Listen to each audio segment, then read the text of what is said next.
안녕하세요. 스포츠 분석 10년차 천교수입니다. 스포츠 분석이 힘드신 분, 수익이 나지 않으신 분, 매일 지긋지긋한 한폴락에 시달리시는 분들을 위해 베테랑 천교수가 가족방을 운영 중입니다. 매일같이 적중할 수는 없습니다. 하지만 10년차의 노하우와 정직한 분석 데이터로 정성을 다해 도와드리겠습니다. 천교수 가족방 입장을 희망하시는 분들은 영상 하단 고정 댓글을 확인해 주시기 바랍니다. 9월 27일 해외 축구 5경기 분석 시작하겠습니다. 첫 번째로 세비야 대 알메리아 경기 알아보겠습니다. 세비야는 일단 최근 3경기에서는 실점을 억제하는 양상은 잘 보여주고 있는 상황이다. 물론 라모스의 이탈이 아쉽기는 하지만 지난 경기에서도 꽤 공세적으로 나서는 오사수나를 상대로 구델지, 바데가 상당히 좋은 폼을 보여준 점은 긍정적으로 볼 수 있을 듯. 물론 맨딜리바르 감독이 항상 측면에서의 패턴 플레이만 고집하고 있다는 점은 확실한 탄력을 받지 못하게 만드는 원인이다. 알메리아는 늘 원정에서는 부진한 팀으로 올 시즌에는 공격력이 제법 괜찮은 평가를 받고 있지만 알메리아의 문제는 공격이 아니라 늘 수비에서 나왔다는 점은 생각해야 할 것. 세트피스와 역습 억제에서 늘 포지셔닝 문제가 나타났던 팀으로 박스 안에서 난전을 유도하는 방식으로도 꽤 혼란이 큰 팀이라고 할 수 있을 것. 알메리아 입장에서는 상대의 안정화된 수비를 돌파하는 것도 어려울 가능성이 있다. 세비야의 승리를 기대해보는 매치다. 일단 수비 라인의 안정화는 최근 꽤 이뤄지고 있다고 볼 수 있고 결정적으로 알메리아의 원정에서의 약세가 상당하다는 점을 감안해야 할 듯하다. 물론 여전히 세비야의 공격은 측면에만 매달리고 있어 생각보다 공격력이 올라와 있지는 않다. 이에 저희 천교수 스포츠는 AT 마드리드 승을 추천합니다. 핸디 언어버 및 최종 조합은 고정 댓글 링크를 통해 가족방에서 확인해주세요. 두 번째로 유벤투스 대 레체 경기 알아보겠습니다. 유벤투스는 레체의 중원을 확실하게 잡아낼 수 있을지는 모르겠다.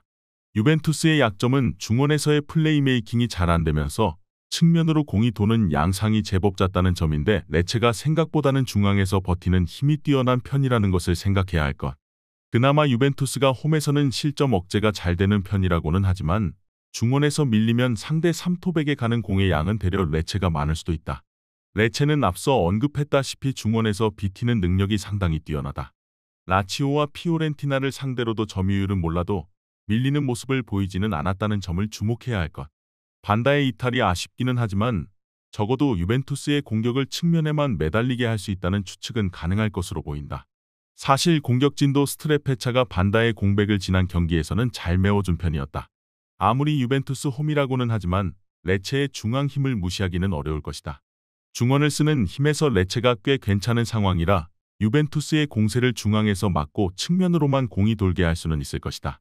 이번 경기 최종 조합 픽은 아래 고정 댓글 링크를 통해 오시면 가족방에서 무료로 공개합니다.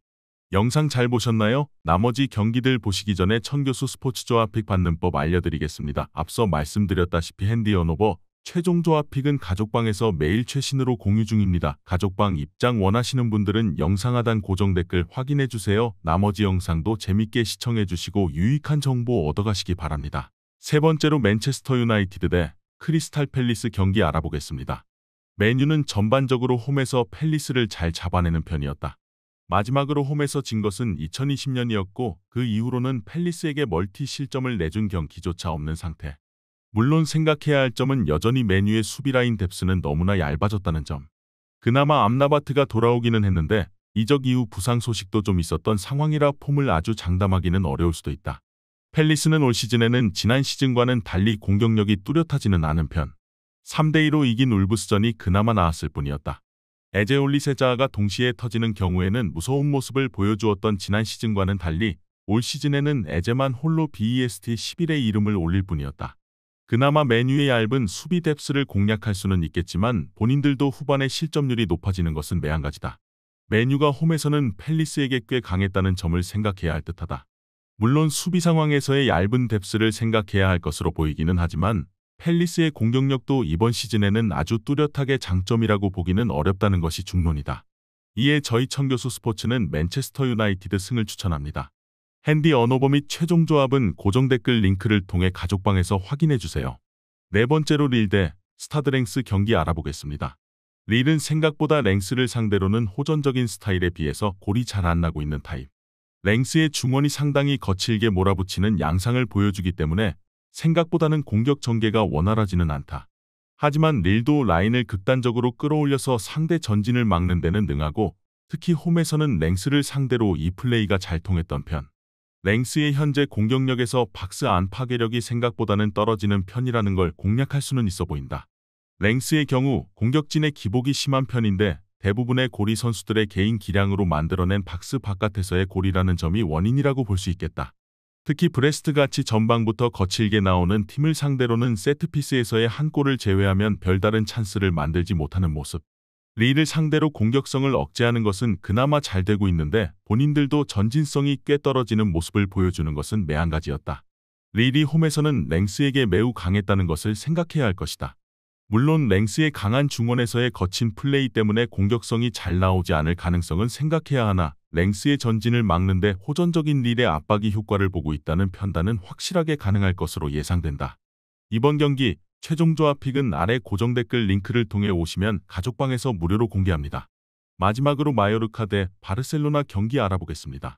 마요르카는 홈에서는 바르셀로나를 500으로 괴롭히면서 나름대로 실점 억제에 성공하는 경우가 많다.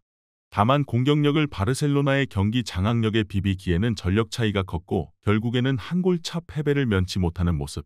이강인의 대체자인 다르데르에 대해서는 무리키가 더 이해하기 쉬운 플레이를 한다며 칭찬했지만 결국 플레이의 창의성은 떨어진다는 의미로 해석될 여지는 있겠다. 바르셀로나 입장에서는 올 시즌에 텐백 양상의 팀을 야말의 활약으로 뚫어내는 경우가 많았다는 점은 긍정적으로 볼 수 있는 대목이라고 할 수 있겠다. 그러나 대용이 부상으로 5주에서 7주 이탈이 확정된 상황이라 빌드업 상황에서의 답답함이 있을 가능성은 생각해야 할 것. 앞서 언급했듯이 마요르카 홈에서는 제법 득점력 때문에 승점 3점과는 별개로 고전하기도 했다. 바르셀로나의 승리를 기대해보겠다. 바르셀로나가 올 시즌에는 텐백 양상의 팀을 잘 공략하는 편이었지만 대용의 이탈과 마요르카 500에 어찌되었든 부담을 느꼈던 것은 사실이다. 바르셀로나 입장에서는 까다로운 마요르카 원정에서 승점 3점을 따오는 것에 만족해야 할 듯하다. 이에 저희 청교수 스포츠는 바르셀로나 승을 추천합니다. 핸디 언어버 및 최종 조합은 고정 댓글 링크를 통해 가족방에서 확인해주세요.